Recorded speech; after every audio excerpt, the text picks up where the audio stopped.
Okay, the next page, unfold. Something very simple. I love the Inking page background here. These are some tags I already had made, so I've got them tucked up in there. Added the butterfly. Unfold. Something simple. Here we go. Journaling spot for unfold. And that is my unfold prompt there. I didn't add any of the scavenger hunt prompts to this one. I just did basically a simple unfold and added the butterfly and that on there. Then we had fragile. What did I play with fragile? Snowflakes.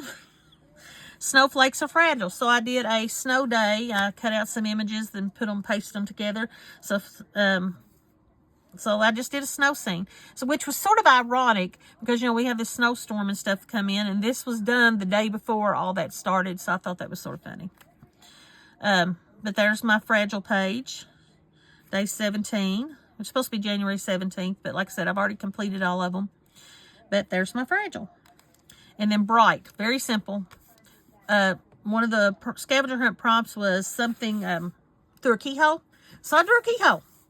And we're looking out, here's the flowers, and we're looking out and we see the sun, which is bright. And then in contrast at night, you're going to have your star.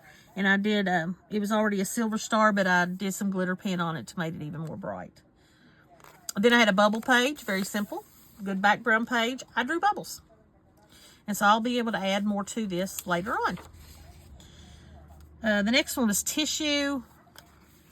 So I have made my own little mushrooms, mushrooms was a prompt, out of tissue paper, and I've stamped on some and I've inked some. So I just used leftover Christmas tissue, which means I had red, green, and white. So I made it work. So because I thought those sort of looked, I know they're supposed to be like blotches and or symbols of flowers, but I thought with the mushrooms this would go good. There's my fib art. So there's my mushroom page, or my tissue paper page, and I made mushrooms out of it. The next page was maps, and simply added, I thought this background was pretty good for that. And I put all these backgrounds together before I even looked at the prompts. I just sort of layered them out and glued them on. And so I think it's sort of funny how so much of these background pages work with the prompts that are coming up. So I just added a map on there, and postage was one of the scavenger hunt. And then also, as well, your ancestors flag.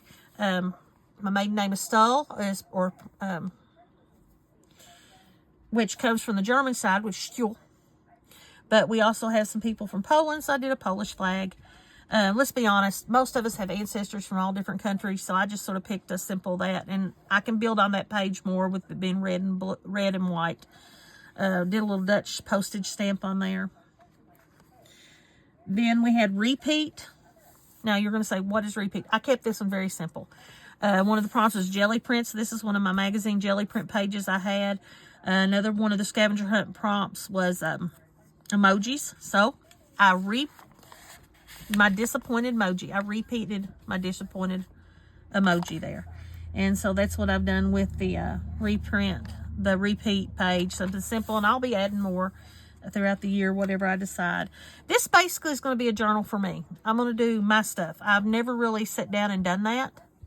I enjoy doing everything I do, but I've never just created just for me. I think that's why I hadn't done any videos, because I was just enjoying my time and not doing anything else. I'm on like April there.